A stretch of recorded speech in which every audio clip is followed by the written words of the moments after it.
Hello student, welcome to my channel sermon lecture. आज हम आपको पढ़ाएंगे क्लास 10 जो आपका इतिहास है उसका चैप्टर नंबर 3, ठीक है, जिसका नाम है भूमंडलीकृत विश्व का बनना। इस वीडियो में हम लोग भूमंडलीकृत विश्व का बनना पूरा अध्याय एक ही वीडियो में देखेंगे। इसी वीडियो में आपको ये चैप्टर बिल्कुल खलास हो जाएगा और बिल्कुल समाप्त हो जाएगा, तो वीडियो को लास्ट तक देखना। इससे पहले अगर आप chapter first and chapter number 2 नहीं देखा है तो लिंक इस वीडियो के डिस्क्रिप्शन में मिल जाएगा। तो सबसे पहले हम इसमें पढ़ेंगे जो आपका वैश्वीकरण का टॉपिक है, ठीक है। और वैश्वीकरण को ही हम लोग भूमंडलीकरण कहते हैं, ठीक है। चाहे आप इसे भूमंडलीकरण कहो या फिर इसे आप वैश्वीकरण कहो, दोनों एक ही है। तो यहां हम लोग पढ़ेंगे इसको, ठीक है। तो इसका सबसे पहले हम लोग पढ़ेंगे डिफिनीशन क्या है, ठीक है। तो एक देश की अर्थव्यवस्था, जैसे एक देश की जो अर्थव्यवस्था है, ठीक है, को दूसरे देश की अर्थव्यवस्था से तथा संपूर्ण विश्व के विभिन्न देशों की अर्थव्यवस्था का एक दूसरे से विभिन्न क्षेत्रों के माध्यम से जुड़ा होना ही भूमंडलीकरण या फिर वैश्वीकरण कहलाता है। मतलब यह है कि एक दूसरे से जुड़ा रहना। जैसे अगर चाहे एक देश की अर्थव्यवस्था हो या फिर दूसरे देश की अर्थव्यवस्था, जैसे एक देश की अर्थव्यवस्था को दूसरे देश की अर्थव्यवस्था तथा संपूर्ण विश्व में जितने भी देश हैं, जैसे अपने संपूर्ण विश्व में विभिन्न देश यानी कि जितने भी देश हैं की अर्थव्यवस्था को एक दूसरे से विभिन्न क्षेत्रों के माध्यम से जुड़ा होना ही भूमंडलीकरण या वैश्वीकरण कहलाता है।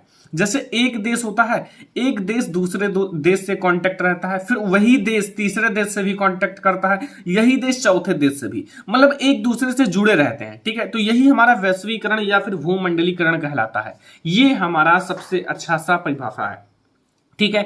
फिर आप लोगों को कुछ पॉइंट याद रखने हैं। जैसे पहला देखो, इससे पहले जो है, इससे भी पहले क्या था ना, इससे भी पहले सिल्क रूट का मतलब रेशम मार्ग, ठीक है। सिल्क मतलब रेशम और रूट मतलब मार्ग, ठीक है। से भी सामानों और लोगों का एक दूसरे से यानी कि एक देश से दूसरे देश तक आवाजाही लगी रहती थी।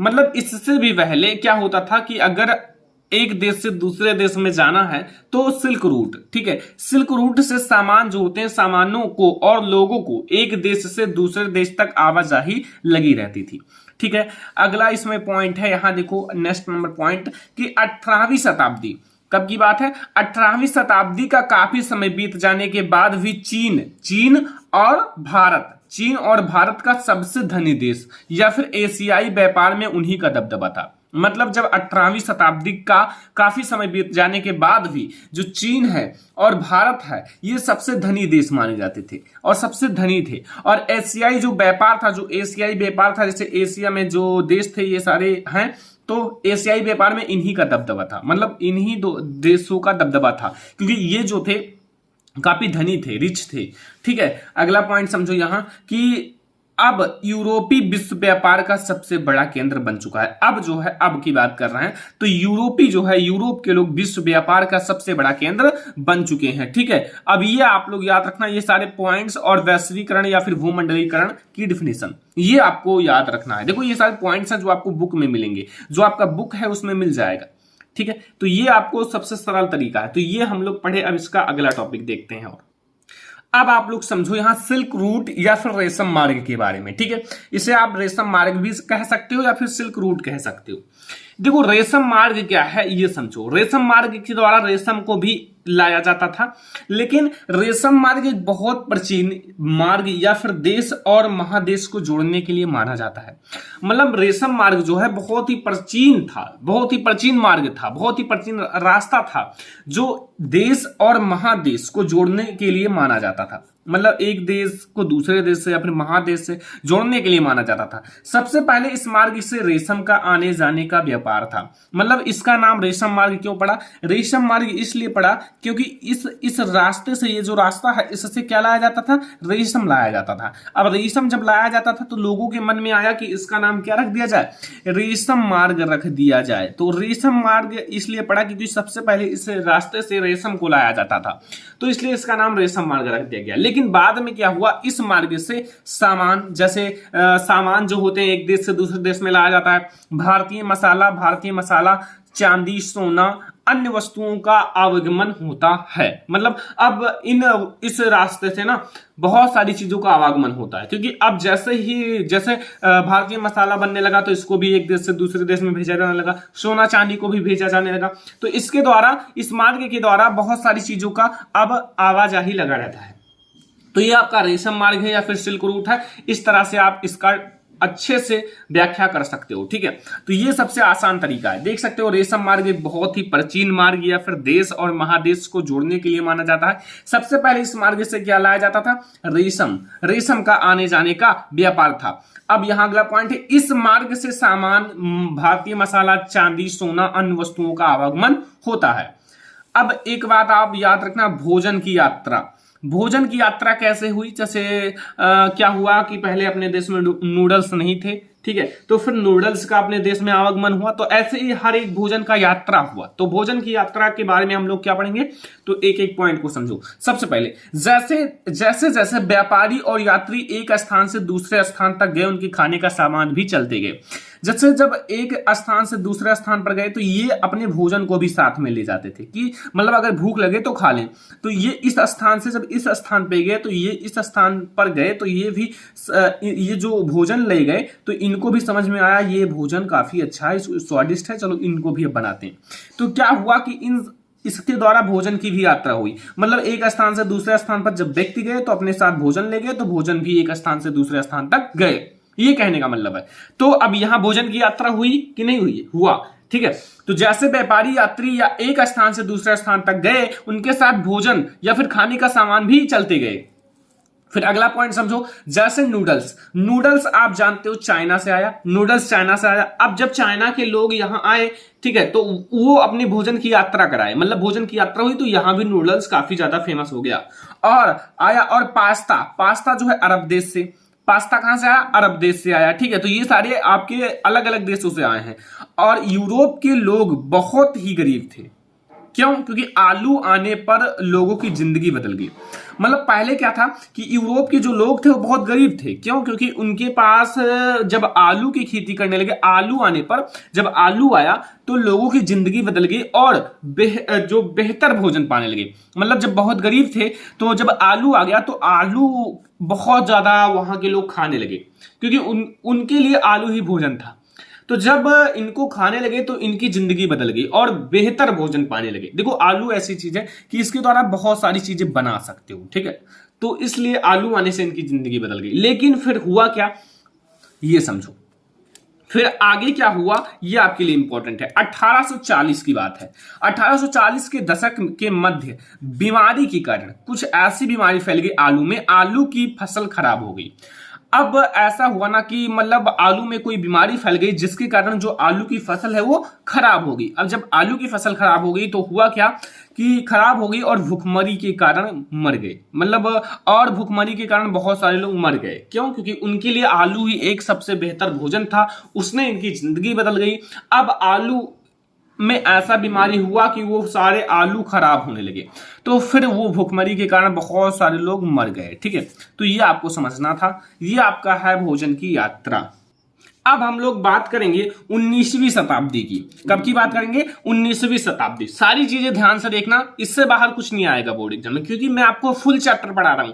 चैप्टर नंबर 3 फुल चैप्टर इसी में खत्म हो जाएगा। ठीक है, तो पहला पॉइंट आप लोग समझो कि 19वीं सदी में, कब 19वीं सदी में हुआ क्या कि दुनिया तेजी से बदलने लगा था। मतलब नई नई तकनीक की खोज होने लगी और वैज्ञानिक और बहुत सारी चीजें आई और फसल नए नए होने लगे।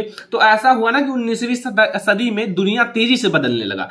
ठीक है, वैज्ञानिक, राजनीतिक, आर्थिक सभी में बदलाव हुआ। देखो अब वैज्ञानिक लोगों ने नई नई चीजों की खोज करना स्टार्ट कर दिया, नई नई तकनीक खोजना स्टार्ट कर दिया। क्यों? क्योंकि दुनिया में काफी तेजी से बदलाव आ रहा था। ठीक है, राजनीतिक में भी, आर्थिक में भी बदलाव आ रहा था। तो ये हुआ 19वीं सदी में, तेजी से दुनिया बदलने लगी। ठीक है, फिर अगला पॉइंट समझो। अगले पॉइंट है कि 19वीं सदी में जो कपड़ा है, गेहूं है आदि के व्यापार तक सीमित था।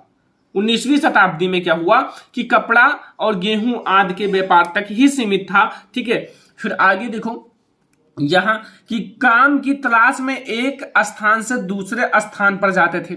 मतलब जब काम नहीं मिलता था तो काम की तलाश में लोग एक स्थान से दूसरे स्थान पर जाते थे ताकि उन्हें काम मिले और मतलब अपने पेट को पाल सकें। 5 करोड़ लोग बेरोजगार के कारण यूरोप छोड़ दिए। मतलब 5 करोड़ लोग क्या हुआ कि बेरोजगार थे। अब बेरोजगार थे तो उन्होंने यूरोप को छोड़ दिया, क्योंकि बेरोजगारी सबसे खतरनाक होता है। उनके पास अगर रोजगार होता, कोई छोटा मोटा रोजगार होता, तो वो यूरोप नहीं छोड़ते। वो बिल्कुल बेरोजगार थे। अब जब वो बेरोजगार थे तो 5 करोड़ लोग ने यूरोप को छोड़ दिया। ठीक है, अब यहां देखो, पूंजी प्रवाह में अमेरिका आगे था। पूंजी प्रवाह मतलब पूंजी को प्रवाह करता था, लोगों को देता था। अमेरिका आगे था, अधिक पैसे थे और दूसरे देशों में पैसा प्रवेश करते थे। मतलब दूसरे देशों को पैसा देते थे ताकि वो सुधर सकें, लेकिन कर्ज के रूप में, बाद में उन्हें देना पड़ता। तो फिर ऐसा हुआ कि पूंजी प्रवाह में अमेरिका आगे था और अधिक उनके पास पैसे थे, काफी अधिक पैसे थे। और ऐसे में हुआ क्या कि वो दूसरे देशों में भी पैसे का प्रवाह करने लगे, पैसों को प्रवेश करने लगे, प्रवेश करा। ठीक है, तो ये हुआ अगला आपका 19वीं सदी की बात। ठीक है, यह 19वीं सदी की बात। अब हम लोग देखेंगे विश्व में अर्थव्यवस्था का उदय कैसे हुआ। विश्व में अर्थव्यवस्था का उदय, ठीक है, तो विश्व में अर्थव्यवस्था का उदय कैसे हुआ ये समझो। पहला पॉइंट समझो।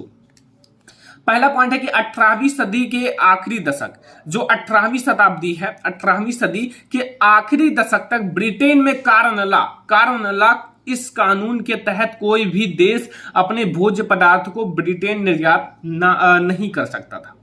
ऐसा हुआ ना कि 18वीं सदी के आखिरी दशक में एक कानून लगाया गया, एक मतलब कानून लगाया गया, ठीक है, एक नियम लगाया गया जिसका नाम है कार्नन लॉ।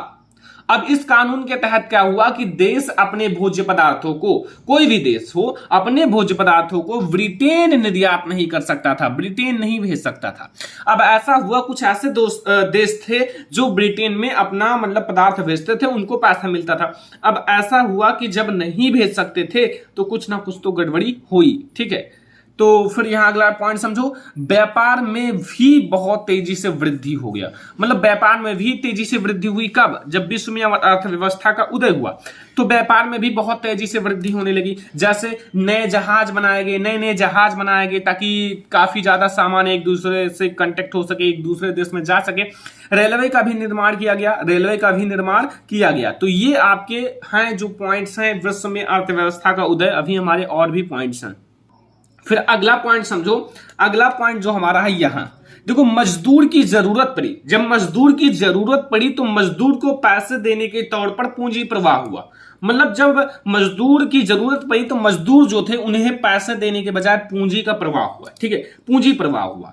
एंड यहां आप समझो कि सब कुछ एक दूसरे से जुड़ा हुआ था। मतलब सब एक दूसरे से जुड़े हुए थे, तभी तो पूंजी प्रवाह हुआ। पूंजी का प्रवाह किया गया, पैसे नहीं दिया गया, पूंजी का प्रवाह कर दिया गया। ठीक है, तो ये हैं हमारे पॉइंट्स। ओके, ये आपको समझ में आया कि विश्व में जो है अर्थव्यवस्था का उदय का इतना पॉइंट्स आपको समझना है। फिर अब आप लोगों का आता है तकनीकी का योगदान। आखिर तकनीकी का क्या योगदान है, ये भी पॉइंट्स आपके इसी में है।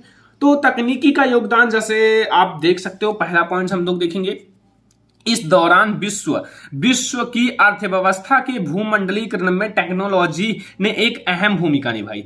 अब ऐसा समय आ रहा था कि टेक्नोलॉजी का समय आ रहा था। ठीक है, तो ऐसा हुआ कि जब विश्व की अर्थव्यवस्था को सुधारने के लिए भूमंडलीकरण में टेक्नोलॉजी ने एक अहम भूमिका निभाई। मतलब टेक्नोलॉजी की भूमिका अब आती है।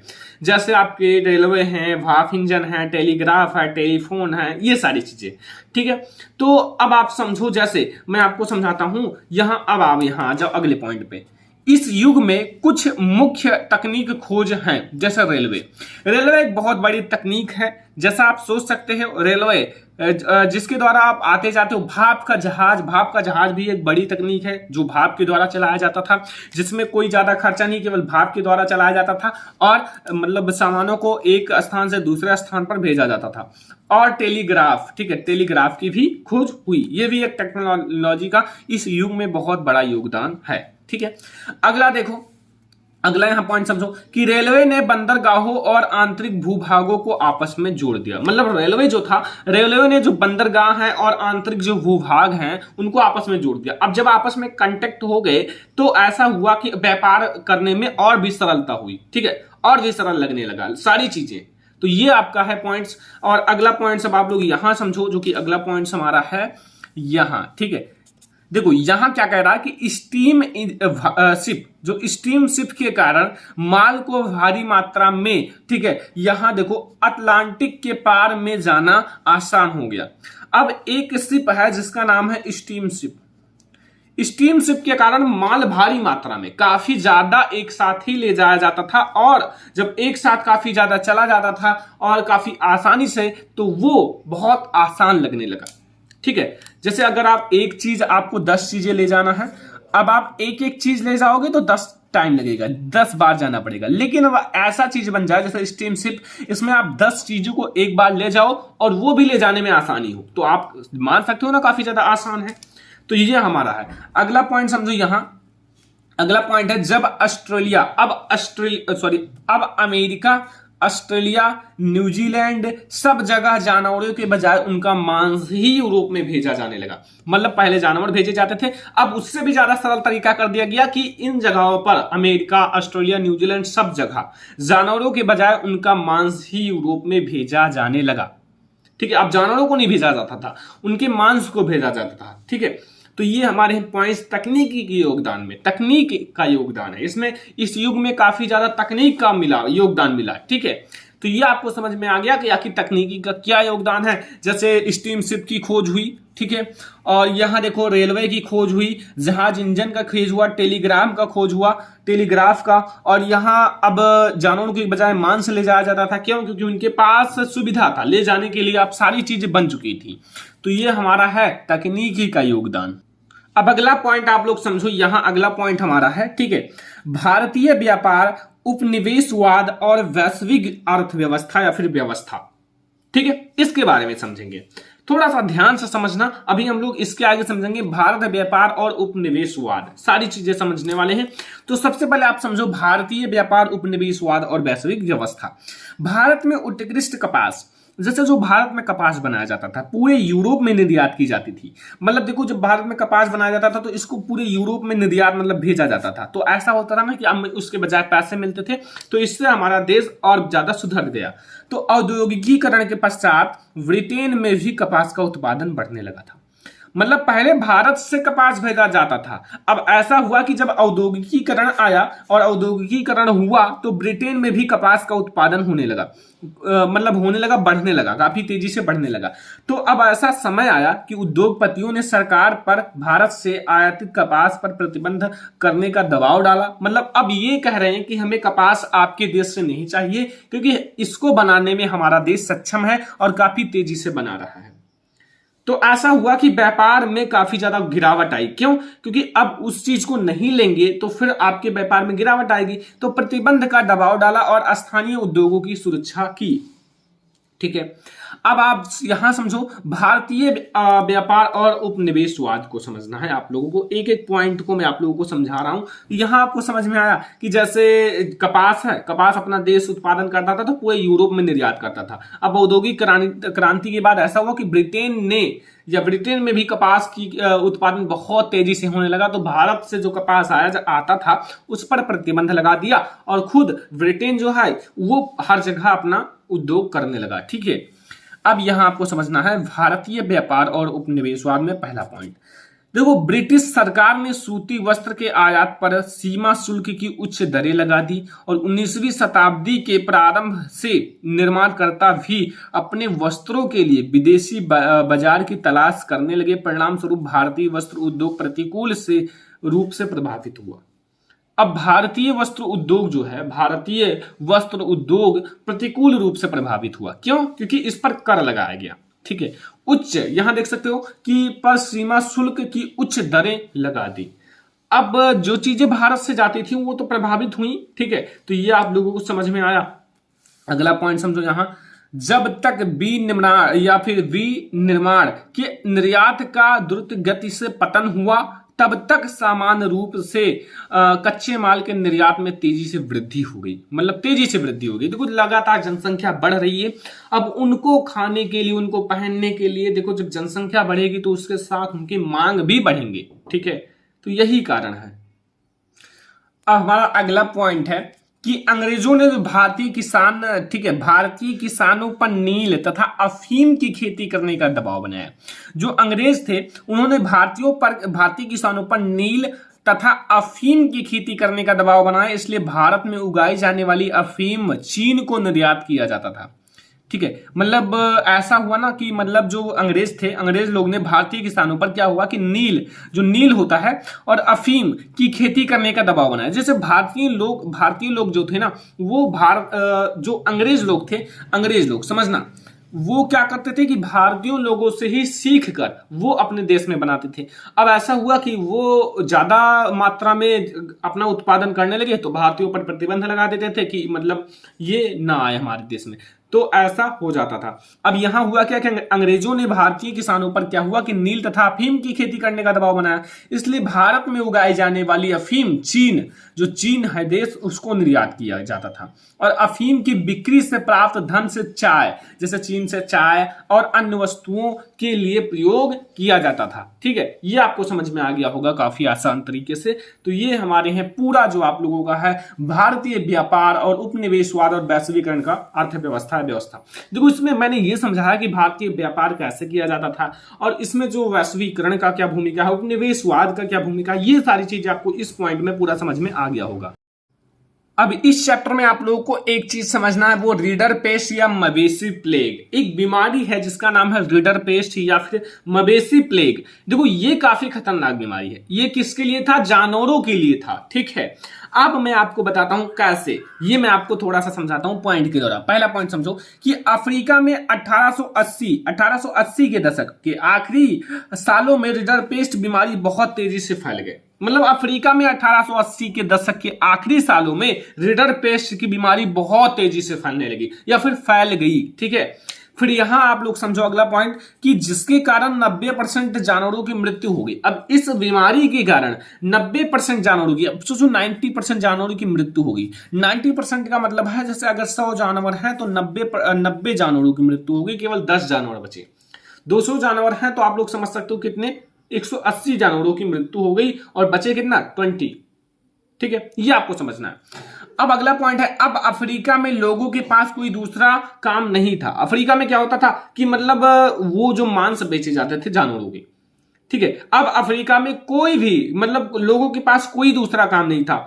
अब उनके पास एक ही विकल्प था कि यूरोपियों के लिए काम करना। अब उनके पास एक ही विकल्प था, अगर अपना पेट पालना है, अपना घर चलाना है, तो उनके लिए यूरोपियों के लिए काम करना, मतलब यूरोप के लोगों के लिए काम करना, वहां मजदूरी करना, यही उनके पास एक मतलब ऑप्शन बचा हुआ था, एक विकल्प बचा हुआ था। अब क्या हुआ कि बचे हुए जानवरों पर भी कब्जे कर लिया गया, मतलब जो 10% जानवर बचे थे उस पर भी कब्जा कर लिया गया। ठीक है, अब इनके पास और भी काम नहीं बचा, एकदम काम खत्म हो गया। तो ये है रीडर पेस्ट या मवेशी प्लेग। इसमें आप आसान रूप से लिख सकते हो कि अफ्रीका के 1880 के आखिरी दशक में क्या हुआ कि एक बीमारी फैली जिसका नाम है रीडर पेस्ट। रीडर पेस्ट बीमारी के कारण 90% जानवरों की मृत्यु हो गई और हाँ, जो 10% जानवर बचे उस पर भी लोगों का कब्जा कर लिया गया, राजाओं का कब्जा कर लिया गया। ठीक है, जो धनी लोग थे उन्होंने कब्जा कर लिया। बस इतना सा आसान सा चीज है। अब आप लोग समझोगे महामंडी के बारे में। देखो, भारत में महामंडी पूरा पहले हम लोग समझेंगे महामंडी, फिर आप लोगों को और आगे भी समझाएंगे। पॉइंट नंबर फर्स्ट, 1929 की बात है। 1929 उत्पादन, रोजगार और व्यापार, क्या है, रोजगार और व्यापार में भयानक गिरावट दर्ज हो गई। 1929 में क्या हुआ, उत्पादन, रोजगार और व्यापार में भारी गिरावट या फिर भयानक गिरावट दर्ज हो गई। ठीक है, क्यों? क्योंकि युद्ध के बाद मांग में, जो युद्ध हुआ था ना, युद्ध के बाद मांग में तो कमी आ गई, मतलब मांग में कमी आ गई, परंतु देश ने अपना उत्पादन कम नहीं किया और कीमत गिर गई। समझो, जैसे युद्ध हुआ तो युद्ध के पहले समझ लो, मैं आपको छोटा मोटा समझाता हूं कि मतलब 10,000 लोग थे। ठीक है, 10,000 लोग। अब जब युद्ध हुआ तो इसमें से कम 5,000 तो लोग मर ही गए। ठीक है, तो मर गए। अब ये मतलब उत्पादन अभी भी देश 10,000 लोगों को कर रहा है। 5,000 लोग युद्ध में मर गए, फिर भी उत्पादन कितने लोगों का हो रहा है? 10,000 लोगों का। अब हुआ क्या कि युद्ध के बाद मांग में तो कमी आ गई, मतलब 5,000 लोग जब मर गए तो इनकी कोई मांग नहीं थी। ठीक है, तो परंतु देश के अपना उत्पादन कम नहीं किया। अब देश ने अपना उत्पादन नहीं कम किया। अब वो 5,000 लोगों की जो मतलब चीजें थी वो बचती जा रही थी और कीमत गिर गई। अब जब देश में बहुत सारे सामान होंगे तो कीमत गिर ही जाएंगी। जैसे जब अगर देश में बहुत ज्यादा पैसे हो जाएं तो पैसे की कीमत नहीं रह जाएगी। ठीक है, यही कहने का मतलब है। अब देखो, क्योंकि अमेरिका दूसरे देशों को ऋण देना बंद कर दिया था। अमेरिका जो था वो दूसरे देश थे उनको ऋण यानी कि कर्ज देना बंद कर दिया था, जिसकी वजह से उसके पास विकास के दूसरे रास्ते नहीं थे। जिसकी वजह से उनके पास विकास के दूसरे रास्ते नहीं थे, वो उन्नति कर सके, विकास कर सके, उसके लिए दूसरा रास्ता नहीं था। ये है महामंडी। अभी हमारे पास और है महामंडी का असर देखेंगे, फिर भारत में महामंडी का असर। सबसे पहले हम लोग देखेंगे महामंडी का असर। महामंडी का बहुत भयानक असर है। देखो, यूरोप में कई बैंक धराशायी हो गए। यूरोप में कई बैंक धराशायी हो गए। ठीक है, क्योंकि मतलब सारी चीजें बहुत ज्यादा मात्रा में थी। और यहां देखो, कई देश की मुद्रा की कीमत बुरी तरह से गिर गई। मतलब कई देशों की मुद्रा की जो कीमत है वो बहुत बुरी तरह से गिर गई। जैसे आप इस समय देख सकते हो $1 का प्राइस आई होप 78 या 79 है। ठीक है, मतलब इतना है। लेकिन अब उस समय की बात की जाए तो उस समय देश की जो मुद्रा की कीमत है, पैसों की कीमत है, वो बिल्कुल गिर गई। उनकी कोई मतलब कीमत ही नहीं रह गया। ठीक है, अब यहां देखो, जो बाजार है, मार्केट है, बाजार में खरीदार बिल्कुल खत्म हो गए। बाजार में जो खरीदार लोग थे वो बिल्कुल खत्म हो गए, क्योंकि उनके पास पर्याप्त मात्रा में सारी चीजें थी। तो वो जो खरीदार लोग थे वो खत्म हो गए।